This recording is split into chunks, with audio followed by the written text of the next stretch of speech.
여러분, 2022년 하나님께서 우리 서연교회 비전을 주셨습니다.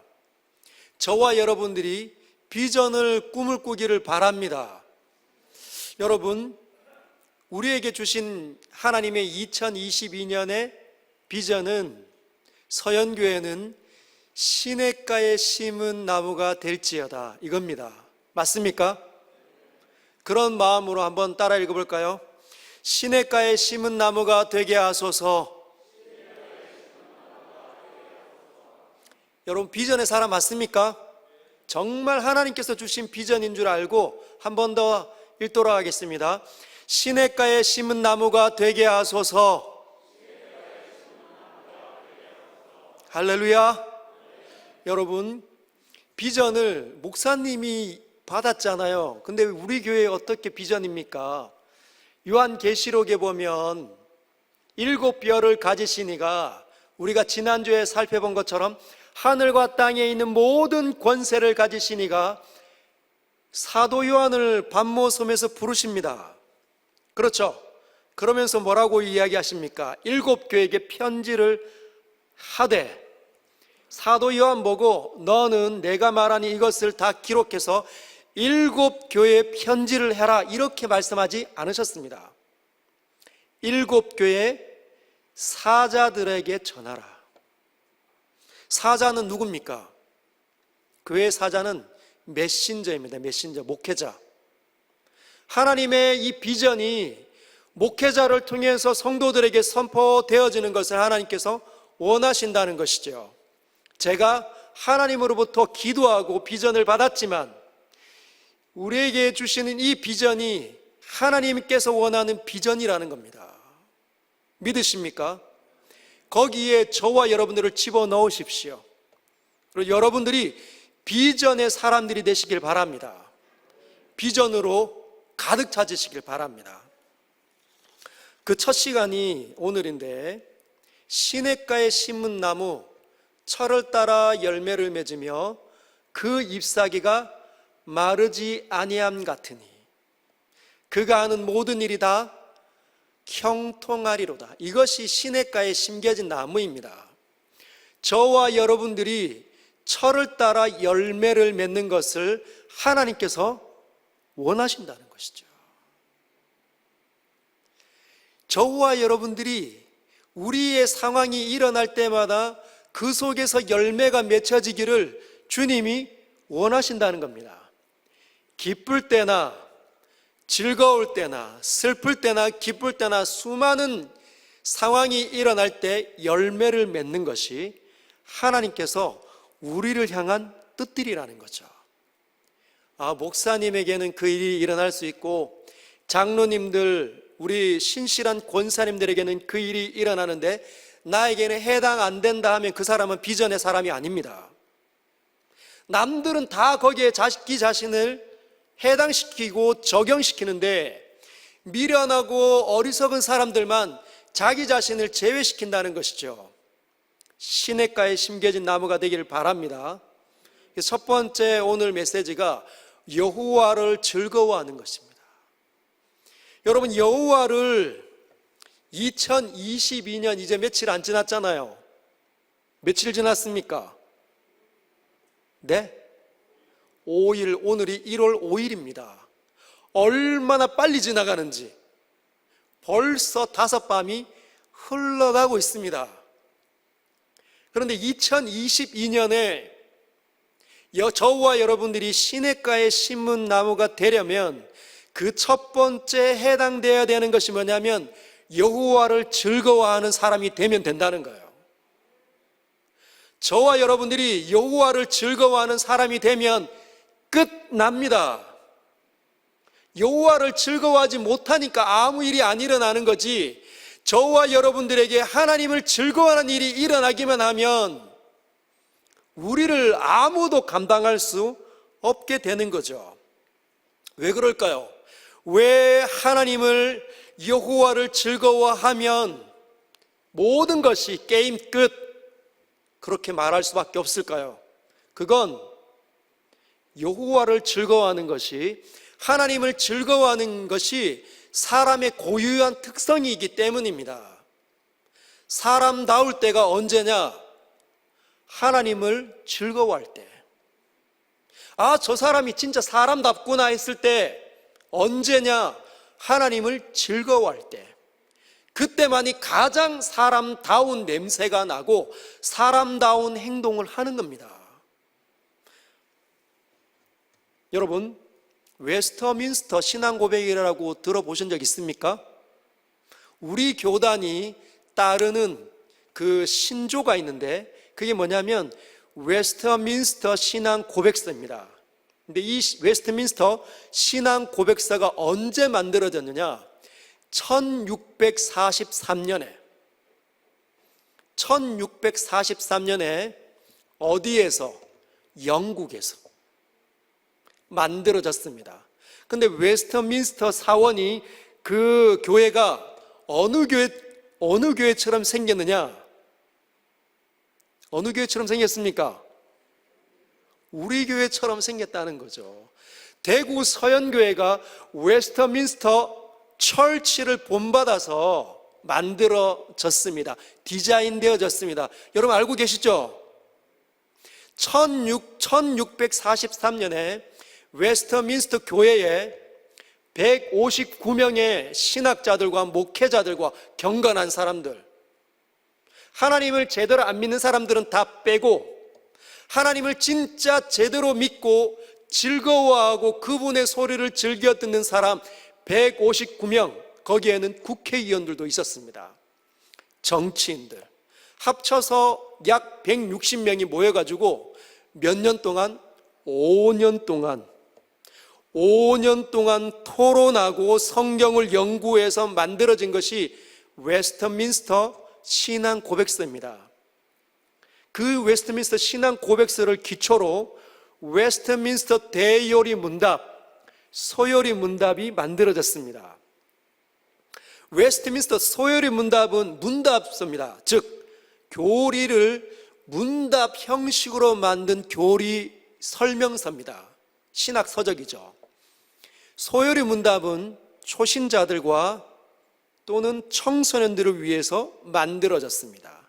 그러면 대요리 문답은 기존 신자들과 신앙이 깊은 사람들의 신앙을 고치하기 위해서 만들어진 것이 웨스트민스터 대요리 문답입니다. 소요리 문답이 누구를 대상으로 해요? 처음 교회 안에 들어온 사람, 예수님을 처음 믿은 사람과 청소년 어린아이들을 위해서 만들어진 것이 웨스트민스터 소요리 문답인데 그 일문이 뭔 줄 아시죠? 일문, 질문으로 되어져 있다는 겁니다. 그래서 답이 이거예요. 제1문 질문은 뭐냐? 사람의 제일 되는 목적은 무엇인가? 사람은 이 땅에 왜 창조되어졌는가? 사람의 존재하는 이유가 무엇인가? 가장 우선적인 목적은 뭐냐? 설명해 봐라. 답으로 뭐라고 되어져 있죠?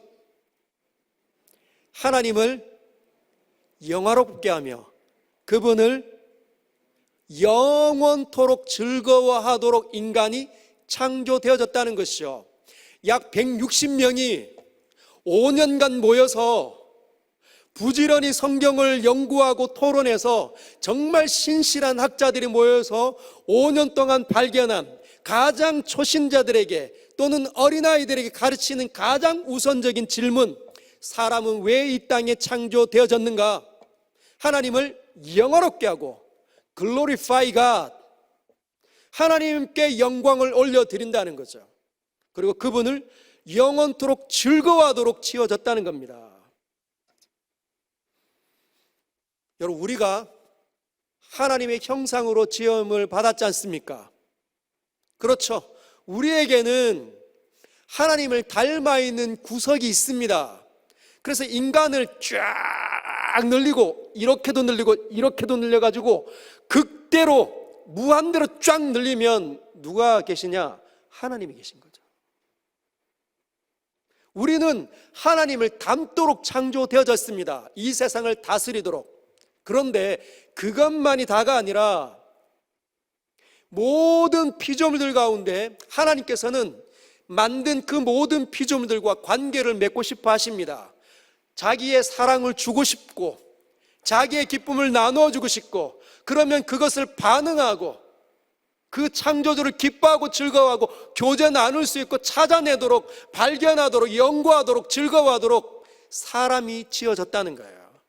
그것이 웨스트민스터 서열의 문답의 첫 번째 질문과 답의 내용입니다.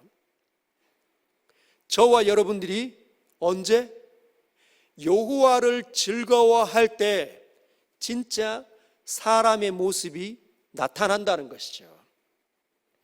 저 사람이 사람다운가 아닌가는 하나님을 진짜 만나서 그분을 즐거워하고 누리고 있는가 아닌가에 따라서 진짜 사람의 모습이 나타나든지 아니면 괴물의 모습이 나타나든지 한다는 겁니다. 사람의 형태이지만 짐승 같은 사람으로 전락되는 이유는 하나님을 누리지 못하니까, 하나님과의 관계가 이어지지 못했기 때문에 나타나는 현상이라는 것이죠. 그래서 저와 여러분들이 진짜 인간다울 때는 하나님을 누릴 때만 가능합니다. 오늘 본문을 한번 들여다볼까요? 누가복음 12장 13절에 예수님께서 이 땅에 계실 때 무리 중에 한 사람이 나왔습니다. 이렇게 질문을 하고 있네요. 13절에 보면, 선생님, 예수님을 지금 뭐라고 부르는 거예요? 선생님, 뭔가 진리를 가르쳐 주는 위대한 스승으로 알고 있는 거죠. 선생님, 내 형을 명하여서 유산을 나와 나누게 하소서. 형이 어쨌길래? 부모님이 돌아가셨는데 유산을 혼자 꿀꺽 삼킨 거예요. 동생한테 한 푼도 안 나눠준 겁니다. 그래서 동생이 너무 억울하고 너무 괘씸하고 형이 미우니까 예수님에게 찾아온 거죠. 그런데 예수님의 답변은 굉장히 놀랍습니다. 같이 한번 읽어볼까요? 14절 시작. 이르시되 이 사람아, 누가 나를 너희의 재판장이나 물건 나누는 자로 세웠느냐? 여러분, 조금 주님 너무하시다. 아니, 형이 부모님이 남긴 유산을 혼자 꿀꺽 삼키면 당연히 억울해하지요. 그래서 예수님이 그 형에게 야단치면, 명령하시면 되지 않습니까? 공평하게 나눠주시면 되지. 그렇게 생각할 수 있지만 주님은 왜 이렇게 말씀하셨는가? 15절에 나와 있습니다. 그들에게 이르시되 삶과 모든 탐심을 물리치라. 예수님에게 지금 자기 형이 부모님의 재산을 꿀꺽 혼자 삼켜가지고 독식하는 그 못된 심포를 고치고자 하는 그 동생의 마음에 뭐가 있다고 판단을 내리신 거예요? 탐심이 있음을 보았다는 거죠. 네가 지금 억울해하는 이유는 그 돈의 유혹에 넘어갔기 때문이라는 겁니다. 돈이 주는 힘에 끌려다녔기 때문에 지금 나에게 찾아왔다는 것이죠. 그래서 사람의 생명이 그 소유에 넉넉한 데 있지 아니하리라. 사람의 생명이 소유에 넉넉한 데 있지 않다는 겁니다. 사람의 사람다움이 요즘에는 뭘로 나타납니까?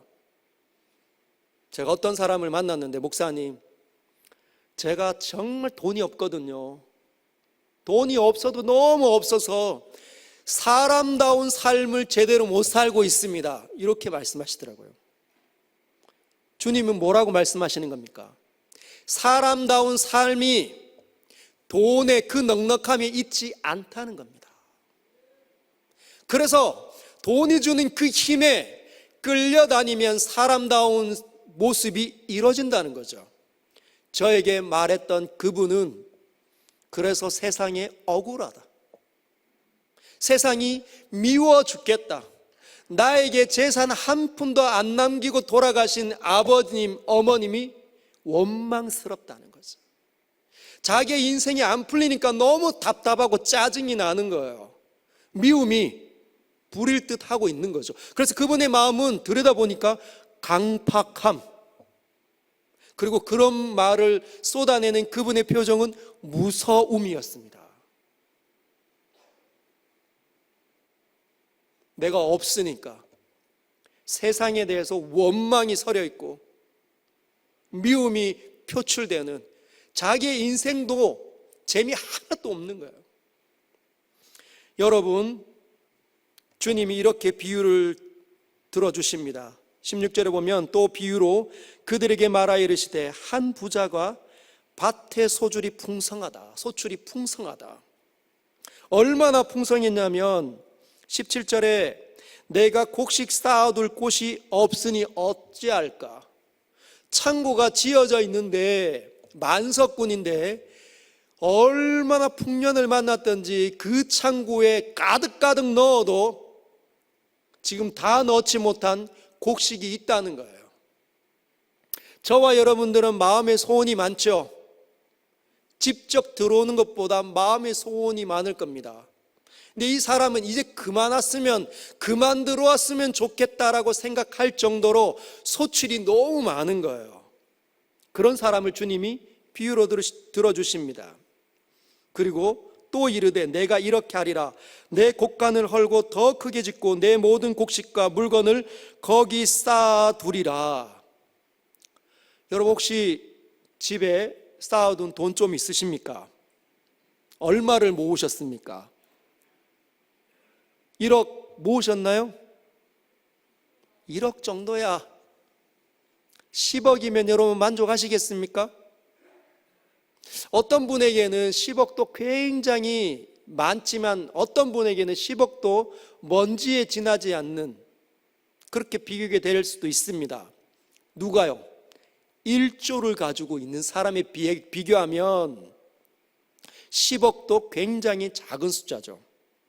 여러분, 1조는 9,999억에 1억을 더하면 1조입니다. 엄청나죠? 9,999억에 1억을 더하면 1조라는 거죠. TV에 1조를 어떻게 설명하냐면 어떤 한 학자가 집에 1조가 있는데 태초부터 지금까지 매일 100만 원씩을 썼다 합시다. 그래도 남아있는 돈이 1조 원금 그대로 있는 것이 바로 1조 재산의 위력이라는 거예요. 태초부터 지금까지 매일 100만 원을 써도 남아있는 돈이 1조가 있는 게 1조 재산의 위력이라고 합니다. 지금 있는 사람은 바로 그런 1조 원 정도의 재산을 가지고 있는 어마어마한 사람입니다. 그래서 스스로 만족하는 거죠. 야, 든든하다. 여러분은 어떻습니까? 든든하십니까? 나는 안 든든해요, 목사님. 제 형편 정말 너무 힘듭니다. 그때 주님이 이렇게 말씀하시대요. 그 1조 원 정도의 재력을 가지고 있는 사람에게 하나님이 이르시되 어리석은 자여 오늘 밤에 내 영혼을 도로 찾으리니 그러면 내 준비한 것이 누구의 것이 되겠느냐 하셨으니, 그 1조 원을 가지고 있는 사람에게 주님이 말씀하십니다. 어리석은 사람아, 오늘 밤에 내가 너의 영혼을 도로 찾아갈 것이다. 그럼 네가 가지고 있는 그 1조 원은 너의 생명을 지키는데 아무런 도움이 되지 않는다.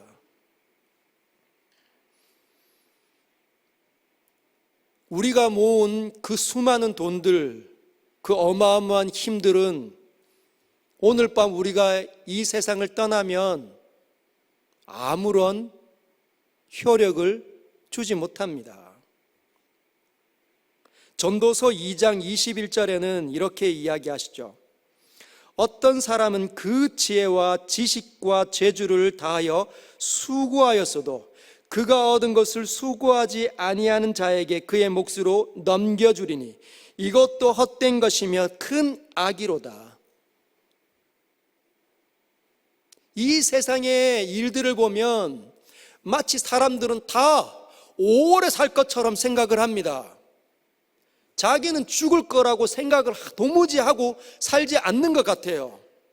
죽음과는 거리가 멀다고 생각하는 것 같습니다. 그런데 여러분, 작년과 올해를 비교를 하면 우리 피부는 벌써 많이 늙어갔다는 거죠. 여러분, 제가 작년 5월 달에 서현교회에 부임했을 때만 해도 여기 윗머리에 머리카락이 조금 더 제법 있었습니다. 그리고 흰머리가 많지 않았거든요. 여기는 많아도. 근데 여기 지금 제법 조금 보여지기 시작했습니다. 그 말은 주님 만날 날이 훨씬 더 가까웠다는 거죠.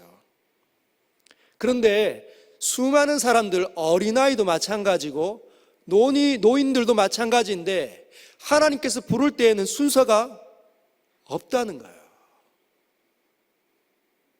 언제든지 하나님께서 너는 여기까지다 하면 다 내려놔야 될 때가 온다는 겁니다. 그런데 사람들에게 하나님께서 기대하는 게 뭘까요? 하나님의 작품으로, 하나님의 형상으로 창조되어져서 인간답게 사는 삶, 하나님을 영화롭게 하는 것, 그분을 즐거워하는 삶을 살다가 왔는지 안 왔는지를 살펴보실 텐데, 그 일이 있냐 없냐에 따라서 영원한 나라와 영원한 불못이 우리에게 기다린다는 거죠. 주님이 이렇게 평가를 내리십니다. 21절 중요하니까 한 목소리로 한번 읽어볼까요? 시작. 자기를 위하여 재물을 쌓아두고 하나님께 대하여 부유하지 못한 자가 이와 같으니라. 제가 20절까지는 정말 수도 없이 마음에 부딪혔는데 이번 주에 이 말씀을 준비하면서 21절이 있는 걸 보고 깜짝 놀랐습니다. 자기를 위하여 재물을 쌓아두고 하나님께 대하여 부유하지 못한 자. 하나님께 대해서 너무 가난한 거예요. 하나님께 마음을 주지 못한 거죠. 세상의 것에는 마음을 많이 주었는데 물질을 모으기 위해서 수많은 시간을 들였고 애를 썼고 노력했고 손과 발이 짓무르고 굳은 살이 배겼는데 하나님께 대해서는 아무런 노력하지 않는 사람들을 향하여서 주님이 이렇게 말씀하신다는 겁니다. 자기를 위하여 재물을 쌓아두고 하나님께 대하여 부유하지 못한 자가 이와 같다. 제게는 충격이었습니다. 여러분들은 어떻습니까? 하나님을 진짜 즐거워하는 삶이 여러분에게 있습니까? 여러분의 눈빛은 진짜 하나님을 즐거워하는 눈빛입니까? 여러분의 입술은 하나님을 즐거워하는 입술입니까? 여러분의 마음은 하나님을 기뻐하는 마음입니까? 아니면 여기 말한 것처럼 하나님께 대하여는 부유하지 못한 자의 그 모습 그대로가 우리의 모습입니까? 왜 이런 상태가 되었는지 여러분 상고하십시오. 추적하십시오. 떠올려 보십시오. 분석해 보십시오. 공부하시길 바랍니다. 옛날에 어릴 때는 예배드리면서 기뻐하고 즐거워하고 찬양하고 경배를 올려드리고 찬양하고 기뻐 뛰는 사람들이 있을 텐데 세상의 가치관이 오염되기 시작하면서 수많은 사람들과 관계를 맺으면서 그 사람들의 그 영향을 받아서 끌려다니면 진짜 하나님 있을까? 이런 생각이 든다는 거죠. 제가 우리 이제 아이들을 키우면서 와, 정말 자녀를 기르는 게 이렇게 어렵구나. 그리고 세상은 그렇게 강력하구나. 묵상학교로 5년간 여러분들이 10주 동안 한 걸 우리 아이들이 5년간 했습니다. 5년간. 제가 아이들을 홈스쿨 했잖아요. 6년간 했거든요. 6년간을 했는데 아이들이 묵상학교를 5년간 했습니다. 그리고 실제로 서현교회에서 했던 것처럼은 한 3년 정도 집요하게 했죠. 그런데 대구에 제가 담임으로 오면서 아이들이 다 학교, 중학교, 고등학교로 들어갔습니다. 학교에서 배우는 수많은 이론과 영향을 받아서 선생님이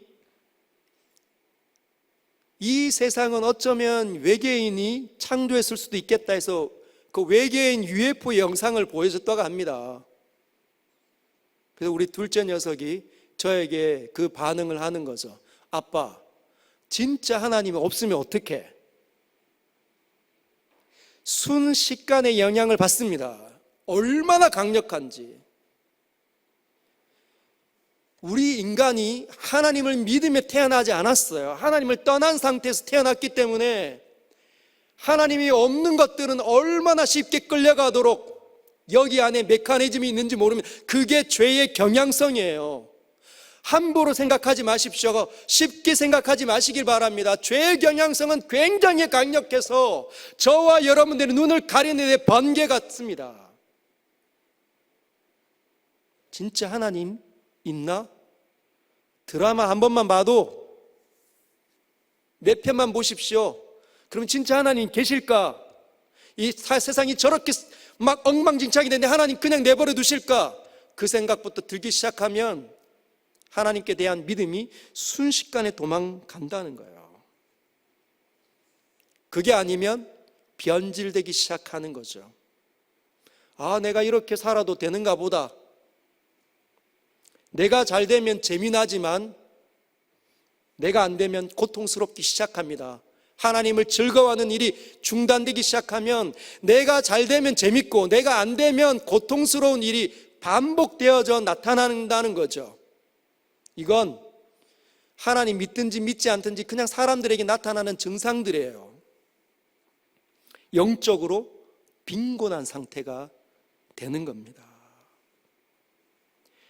어쩌면 요즘 진짜 하나님을 생각할 때 막 가슴이 뛰지 않는다, 뭉클하지 않는다, 십자가의 은혜가 나에게 절절하게 흐르지 않는다, 온 세포에 하나님의 생명으로 뚫고 들어와 나를 움직이게 하지 않는다 한다면 어쩌면 우리가 세상의 것들의 마음과 생각이 많이 빼앗기는 그런 상태임을 반증한다고 볼 수도 있습니다. 아니면 죄 속에 많이 넘어져 있는 증거일 수도 있는 거죠. 여러분, 도박을 하고 술을 마시면 도박 이렇게 포카를 한다고 해서 금방 도박에 중독이 되는 게 아닙니다. 술을 몇 잔 걸친다고 해서 중독이 되는 게 아니에요. 근데 한 번, 두 번, 세 번 하다가 거기에 도박을 하다가 내 돈을 잃기 시작해서 따고 싶어서 현안에 대고 내 마음을 거기에 쏟기 시작하면 끌려가는 거죠. 그 힘이 얼마나 강력한지. 술을 한 잔, 두 잔 먹다가 코가 뻘개지고 세상의 시름을 잊기 위해서 이렇게 막 마시다가 하루 이틀 지나고 나면 술이 사람을 부르는 겁니다. 못 먹으면 견딜 수 없는, 그걸 중독이라고 합니다. 중독된 자들에게 술을 이렇게 하면 끊습니다. 도박은 정말 모든 것이 해악입니다. 아무리 가르쳐둬도 마음에 다가갈까요? 안 다가간다는 거죠. 끌려가기 시작하면 옆에서 던지는 메시지, 정말 좋은 소리가 들리지 않는 겁니다. 우리가 하나님께서 살아계시다, 하나님께서 우리에게 복을 주신다, 하나님의 영원한 아들이 이 땅에 오셔서 십자가에서 죽으셨다 아무리 선포해도 가슴이 뛰지 않는다는 것은 어쩌면 그 세상의 것에 수많은 시간과 세월 동안 노출되어서 마치 중독처럼 끌려다니고 있기 때문에 하나님이 즐겁지 않는 겁니다. 사랑하는 여러분, 하나님에 대해서 부유한 상태, 어떤 사람일까요? 하나님 생각하면 진짜 하나님 너무 사랑스럽고 하나님 너무 좋고 너무 보고 싶고 너무 행복하고 입에서 찬양이 막 흥얼거리는 거죠. 하나님께 막 기도하고 싶은 겁니다. 그런 사람이 하나님을 즐거워하는 사람의 모습이겠죠. 제 얘기를 해서 죄송하지만 제가 여기 오기 전에 남서울교회를 약 5년간 심우했다고 해야 할까요? 섬겼죠. 그런데 그때 사역자들은 약 30명 정도가 됐고 직원들이 약 20명 정도의 직원들이 있었습니다. 사역자들은 이렇게 제쳐두고 직원들 가운데 약 20명 정도 되는 그 직원들 가운데 제 팬클럽이 있었습니다. 팬클럽 미팅도 한번 했어요. 떡볶이 사주면서. 근데 왜 그랬냐?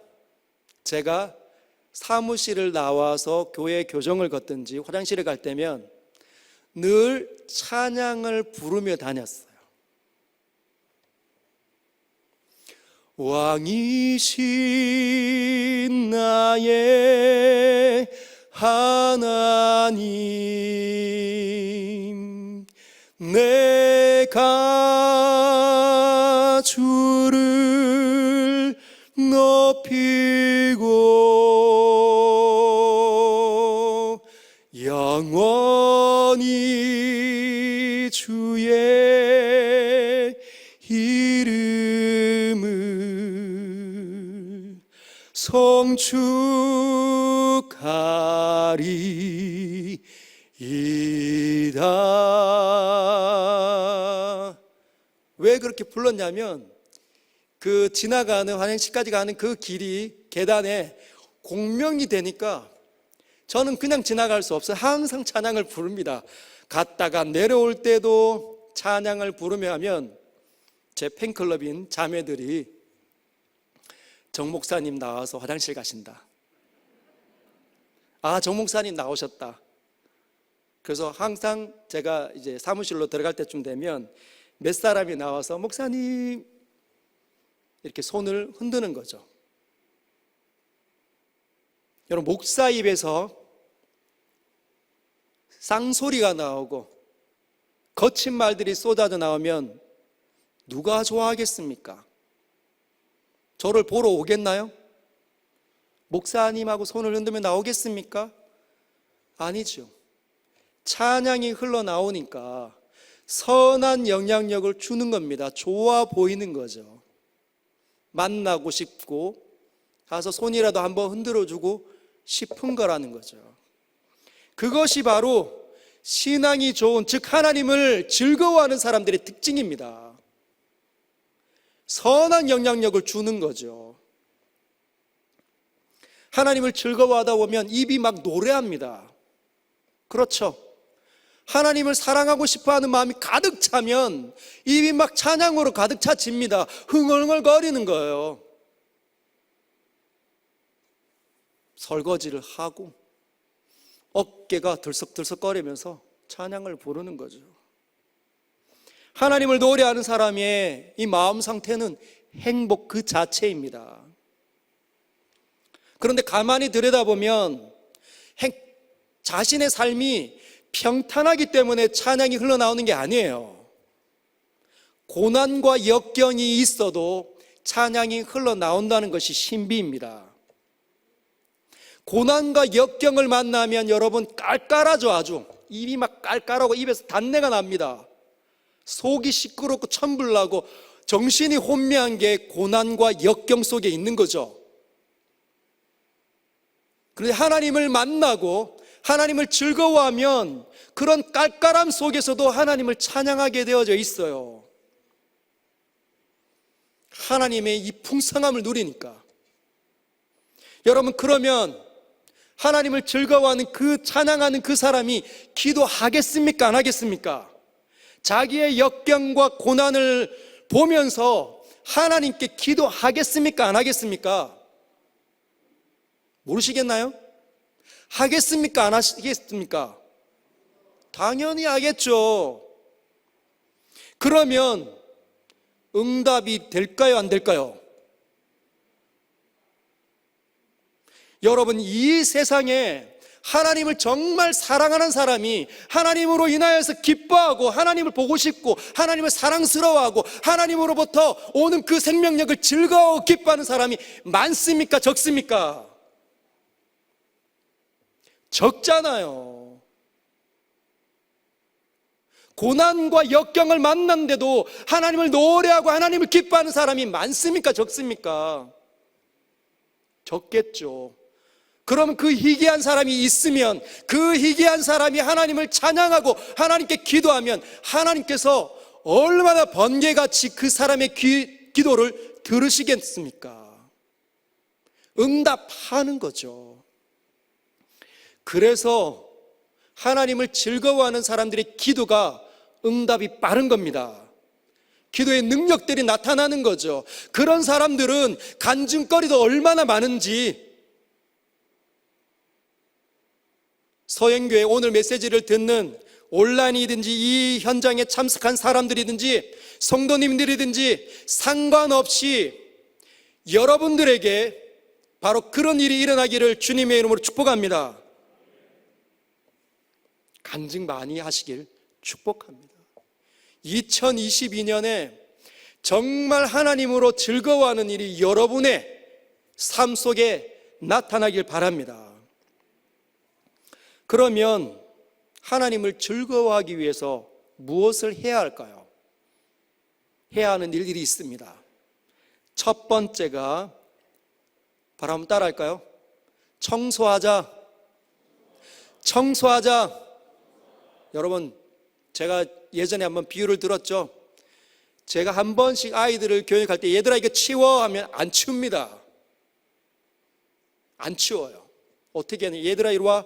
그래서 제 앞에 세우고 뒤로 돌면 아이 머리를 잡고 이렇게 해서 이쪽부터 자, 네가 어지러놓편 집안의 모든 부분을 한번 봐봐. 어때? 지저분해요. 좋아 안 좋아? 안 좋아요. 그럼 뭐 할까? 치워야 돼요. 여러분, 그 속에 있으면 이게 더러운지 안 더러운지 분간이 안 돼요. 더럽다는 것이 느껴져야 치우기 시작합니다. 게으른 사람이 내가 게으르구나라는 것이 느껴져서 그게 추하다고 느낄 때 그때 그 게으름에서 박차고 나올 수 있지, 그게 안 느껴지면 나 이거 괜찮은데 남들도 다 그렇게 사는데 이러면 게으름에 더 깊이 들어가지 빠져나오지 못한다는 것이죠. 그래서 내가 지금 있는 상태를 점검을 하고 치워야 된다는 겁니다. 즉 하나님보다 더 소중하게 생각했던 것들이 무엇이 있는지, 내 마음을 주장하고 있었던 것들이 무엇인지 다 분석해 내십시오. 지금 이제 한 해가 이제 막 시작했기 때문에 2021년을 여러분들이 청산하려면 2021년 동안 내 마음을 주장했던 것들이 무엇인지, 내게 영향력을 주었던 것이 무엇인지를 발견하고 그곳에서 마음을 다시 잡아다가 하나님께 드리시길 바랍니다. 요한일서 2장 15절에서 17절 이렇게 되어 있죠. 저와 여러분들이 잘 아는 본문입니다. 제가 15절 읽겠습니다. 이 세상이나 세상에 있는 것들을 사랑하지 말라. 사도 요한이 뭘 명령하고 있어요? 이 세상이나 세상에 있는 것들을 사랑하지 말라. 그것에 마음을 두지 말라는 겁니다. 한번 작년 한 해를 돌아보십시오. 내가 세상을 사랑하고 있었는지. 누구든지 세상을 사랑하면 아버지의 사랑이 그 안에 있지 않다. 16절에 그 이유는 세상에 있는 모든 것이 육신의 정욕과 안목의 정욕과 이생의 자랑이니 다 아버지께로부터 온 것이 아니요 세상으로부터 온 것이라. 육신의 정욕을 부추기는 거죠. 여러분들의 쾌락을, 오감을 자극을 합니다. 얼마나 많은지. 먹는 것 여러분 좋아하시죠? 먹는 것을 그럼 먹지 말라는 게 아닙니다. 먹는 것에 여러분은 막 끌려다니면 그걸 안 주면 막 성질이 나고 막 화가 치밀어 오르고, 그래서 막 탐심이 일어나면 그건 벌써 끌려가는 거예요. 안목의 정욕, 눈으로 보면 끌려가는 거죠. 드라마, 스포츠, 골프, 취미, 영화, 눈에 보면 좋아 보이는 거, 휴대폰. 저와 여러분들을 지금 최고로 많이 지배하는 게 뭡니까? 휴대폰이죠. 그 휴대폰 속에서 여러분, 하나님을 발견하는 도구로 사용하면 아주 선한 도구죠. 인간이 만든 것들은 항상 다 명과 암이 존재합니다. 돈도 명과 암이 존재하죠. 돈은 선한 겁니다. 잘만 사용하면 우리의 삶을 아름답게 부유하게 또 이끌 수 있지만, 잘못하면 끌려다니는 거, 돈의 노예. 그런 것처럼 휴대폰 역시 마찬가지입니다. 휴대폰을 잘 다룰 수만 있다면 거기서 찬송도 듣고 기도도 하고 정보도 얻고 수많은 것들을, 세상을 이해하는 데 사용할 수 있어요. 그러나 그게 아니라 아무것도 없는데 계속 돌려보고 있다. 여기 또 넘기고 저기 넘기고 여기 들어가고 저기도 들어가고 내 삶이 해야 할 일을 못하고 있다. 그러면 끌려다니는 겁니다. 생각외로 이 휴대폰에 많은 시간을 들이는 사람은 제가 봤을 때 약 90% 이상.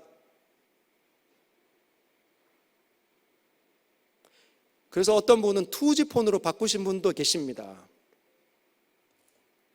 세 번째, 이생의 자랑. 이거 있어야 나 폼 나는데, 가죽 잠바 있어야 폼 나던 옛날 시절 있지 않습니까? 모든 분들 다 그냥 가죽 잠바 그 검은 거. 제가 한 30년 전에 저희 형이 맨날 그 검은 거 입고 다니더라고요. 유행을 탑니다. 이제는 그런 거 입으면 촌스러워. 이제는 어떤 겁니까? 정말 많은 것들이 얼마나 돌고 도는지. 저 사람이 입고 있으니까 나도 입어야 되고, 저 사람이 타고 다니면 나도 타고 다녀야 되고, 그래서 같이 자랑하고 싶고. 근데 이런 것들이 다 하나님께로부터 온 것이 아니다. 근데 하나님께서 그것들을 다 치워버리시면 되는데 그렇게 하지 않는다는 거죠. 왜? 그것들은 훌륭한 선한 도구이기도 하니까. 그런데 여러분, 다 지나가는 겁니다. 오직 남는 건 내가 하나님을 진짜 사랑하고 있는가 아닌 것만 남는다는 거죠. 공수래 공수거 알고 계십니까? 공, 빌공자, 수, 손수자, 래, 올레자 맞습니까? 그죠? 공수래. 빈손으로 왔으니 공수거, 빌공자, 손수자, 갈것자, 빈손으로 간다는 겁니다. 맞습니까? 제가 한자 잘못 해석했습니까? 공수래 공수가가 모든 사람들이 생각한 진리라는 거죠. 이 땅에 빈손으로 오는데 다 빈손으로 가는 거예요. 다 놔두고 가는 겁니다. 제가 이 부분을 묵상하다가 오늘 새벽에 주님이 이런 모습을 보여주시더라고요. 공수래 공수거, 빈손으로 왔다가 빈손으로 가는 거구나. 그러면 다 벌거벗은 채로 하나님 앞에 서겠지. 그런데 세상은 그런 진리를 깨달았지만 성경은 그렇게 이야기하지 않는다는 거죠. 면류관을 쓰고 하나님의 거룩한 의의 옷을 입고 하나님 앞에 선다는 겁니다. 이 세상에 있었던 수많은 것들을 가지고 있는 사람들은 1조 원을 갖고 남들보다 더 떵떵거리고 만족해하고 든든해하는 삶을 마치 산 사람, 그들은 하나님을 누리지 못한 그들은 빈손으로 하나님 앞에 서는 거죠. 벌거벗은 채, 자신의 수치를 가릴 수 있는 건 아무것도 걸치지 못한 채 하나님 앞에 서게 되는 겁니다. 이 땅에서 예수 그리스도의 사람들은 하나님 앞에 섰을 때 면류관과 하나님 앞에 순종한 그 모든 것들이 면류관으로 주어지는 것이죠. 왜? 하나님을 누리고 하나님을 영화롭게 하는 것이 자신의 본분임을 알고 자신의 남은 인생을 하나님 앞에 온전히 드린 겁니다. 그들만이 수치를 가리고 영원한 의의 옷을 입고 아주 찬란하게 하나님 앞에 거니는 모습을 보여주셨습니다. 사랑하는 여러분, 하나님보다 더 사랑한 것들이 있다면 다 치우십시오. 결단하십시오. 여러분들의 생각과 삶을 졸먹고 있었던 것들이 무엇인지 다 발견하십시오. 그리고 두 번째, 살려내십시오. 한번 따라하겠습니다. 센서를 살려내자. 여러분, 교육관에 엘리베이터 말고 계단으로 올라가면 계단 한 층 한 층 올라갈 때마다 센서가 작동을 합니다. 그럼 사람이 이렇게 한 층 이렇게 올라가면 센서가 사람의 움직임을 이렇게 느껴서 이렇게 센시티브한 거죠. 민감하게 느껴서 불을 탁 키우는 겁니다. 근데 센서가 고장나면 계단을 계속 올라가는데 불이 안 켜지는 거예요. 그러면 깜깜한 거죠. 그때부터 잘 걷지 못합니다. 그리고 어둠 속에서 뭐가 튀어나올까 봐 너무 긴장하면서 걷게 되겠죠. 마찬가지로 여러분, 우리 안에 있는 모든 더러운 것들을 치우고 이 안에 있는 센서를, 고장난 이 센서를 다시 센시티브하게, 민감하게 작동시키도록 살려내야 한다는 거죠. 우리가 2주 동안 선교 개념 세웠지 않습니까? 너희는 모든 민족을 제자로 삼아라. 이게 선교 대명령이잖아요. 이것을 하기 위한 세 가지 전략 기억납니까? 첫 번째가 왜 이렇게 안 나옵니까? 2주 동안 했는데. 첫 번째, 가면서 안 오니까 가야 된다는 거죠. 두 번째가 세례를 주면서인데 그걸 다르게 바꾸면 살려내면서. 여러분, 센서가 고장나면 여러분 어떻게 고쳐야 할까요? 하나님을 느껴야 되는데 예배 때 왔는데 자꾸 졸린다, 영적인 깊은 잠에 자꾸 들어가는 것 같다, 바늘로 찔러도 여기에 자꾸 바늘 자국만 남지 하나님이 자꾸 더 좋아지지는 않는다. 그럼 센서가 고장난 겁니다. 심각한 거예요. 여러분, 아까 말한 것처럼 시냇가에 심은 나무가 되어서 철을 따라 열매를 맺고 잎사귀가 마르지 않는 엄청난 사람, 하나님을 즐거워하면 게임 끝나는데 그 일이 안 일어난다는 거예요. 왜? 센서가 고장이 났기 때문에. 살려내야 된다는 거죠. 어떻게 하면 살려낼 수 있을까요? 여러분의 비법 있습니까? 죄악에 넘어졌을 때, 영적인 침체에 빠져 들어갈 때 그 속에서 번개같이 뛰어나올 수 있는, 그래서 다시 이렇게 생동감이 일어나게 하는 그 센서를 어떻게 하면 고쳐낼 수 있습니까? 알아야 된다는 거죠. 이게 중요합니다. 그럼 어떻게 하느냐? 어떻게 하면 살려낼 수 있냐? 여러분만 아시길 바랍니다. 어떻게 살아났느냐? 우리가 어떻게 해서 다시 살아났어요? 복음을 들었을 때, 십자가와 부활을 내 삶에 부딪히게 할 때, 그때 우리가 살아났잖아요. 이 방법이 똑같습니다. 여러분의 이 망가져 있는 이 센스를 고치려면 여러분이 늘 하나님 앞에서 뭘 해야 되냐? 구원을 묵상하셔야 된다는 거죠. 십자가와 그 부활을 묵상하셔야 됩니다. 내가 지옥으로 떨어져야 되는데 예수께서 오셔서 십자가에서 단번에 죽으시고 내 모든 죄를 청산하셨음을 다시 묵상하는 것. 그리고 내가 예수와 함께 다시 살아났으니까 영원한 삶을 살도록 주님이 그 사망의 권세를 깨뜨리신 것, 그 부활의 소망이 나에게 있다는 것, 이걸 묵상해내는 겁니다. 즉 내가 지옥으로부터 건져진 사람 이름을 기억해야 된다는 거예요. 저와 여러분들이 지옥으로부터 왔습니다. 무슨 말인지 아시겠어요? 얼마나 위태위태했던 일체절명의 위기에 있었는지 모릅니다.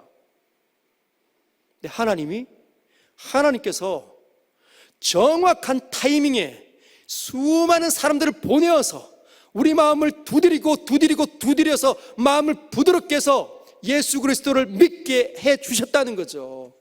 그 기적이 아무에게나 일어나는 게 아니에요. 저와 여러분들이 이 꼭두 새벽입니까? 이걸 뭐라고 벽두라고 하나요? 새해 벽두.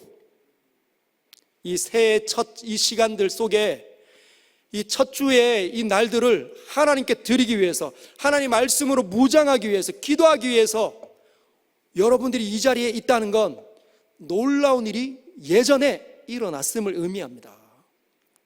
그래서 그걸 묵상하면 센서가 다시 작동하기 시작한다는 거죠.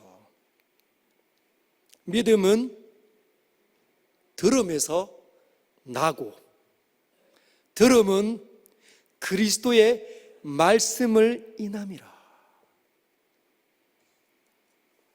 네 번째, 첫 번째가 뭐라고요? 세 번째죠. 첫 번째가 치우고, 두 번째가 센서를 다시 작동시키는 겁니다.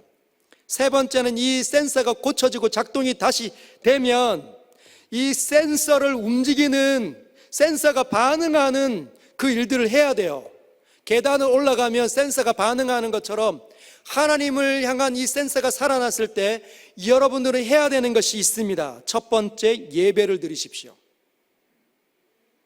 하나님을 즐거워한다, 영원롭게 하고 그분을 영원토록 즐거워한다. 그게 뭐냐?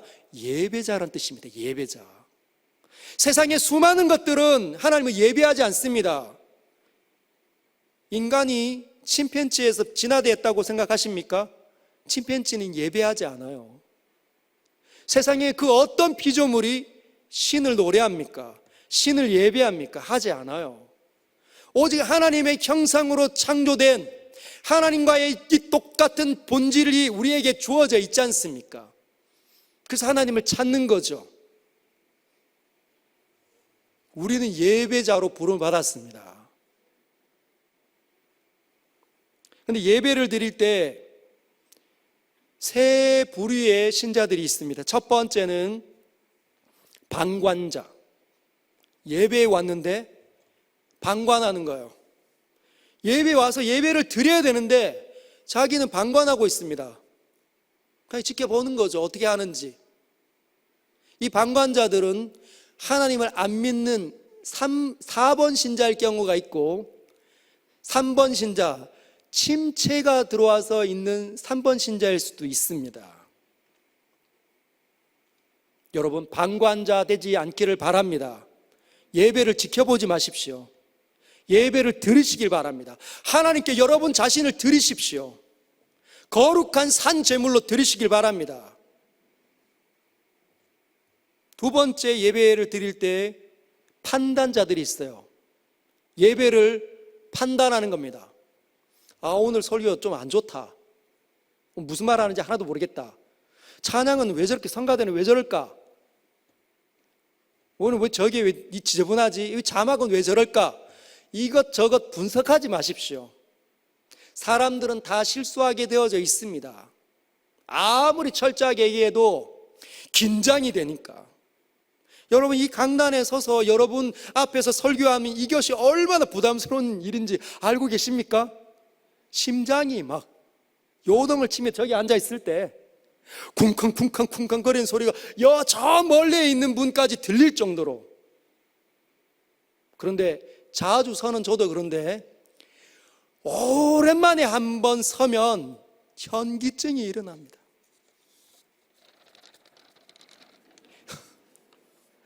기도를 해야 되는데 글자가 너무 흔들려가지고 보이지가 않는 거예요. 여러분, 예배를 분석하지 마시길 바랍니다. 예배는 드려야 되는 겁니다. 예배 보러 간다. 나 예배 보러 간다. 예배를 보러 가지 마십시오. 쉽게 생각하면 안 됩니다. 예배는 드려야 합니다. 온 땅에 영으로, 보이지 않는 영으로 존재하시는 하나님 앞에 최고의 찬양과 경배로 올려드리는 거죠. 그분만을 집중하고 그분에게 빨려 들어가서 그분을 기뻐하고 즐거워하다가 가는 겁니다. 내 형제들과 함께, 내 형제와 자매들과 함께 그분을 노래하는 거죠. 그게 예배입니다. 근데 이 코로나에 온라인으로도 예배를 더 잘 드리시는 분이 있는가 하면, 근데 온라인으로는 예배는 잘 드리시는 분은 100명에 1명, 2명 있을까 말까 합니다. 첫 주는 잘 드리는 것 같다가 몇 주 지나면 속옷 바람에 아이들 뛰어노는 정신없고 야 집중 안 하다가 같이 이야기하다가 예배당에 왔을 때 같이 이야기합니까? 안 하잖아요. 하나님은 전능하신 하나님 여기 계시게 해놓고 막 이렇게 하면 얼마나 신뢰입니까? 마땅히 드려야 되는, 창조주께 마땅히 드려야 되는 최고의 경배를 업신여기는 거죠. 왜 하나님께서 코로나를 이 땅에 허락해서 예배를 멈추게 했습니까? 이 성전에 와서 예배를 드려도 감격스럽게 예배를 드리지 않으니, 방관자여 판단자처럼 예배를 드린 사람이 얼마나 많았는지 여러분 알고 계시지 않습니까?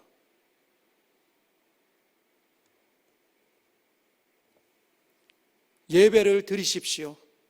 그러면 이 센서가 막 움직입니다.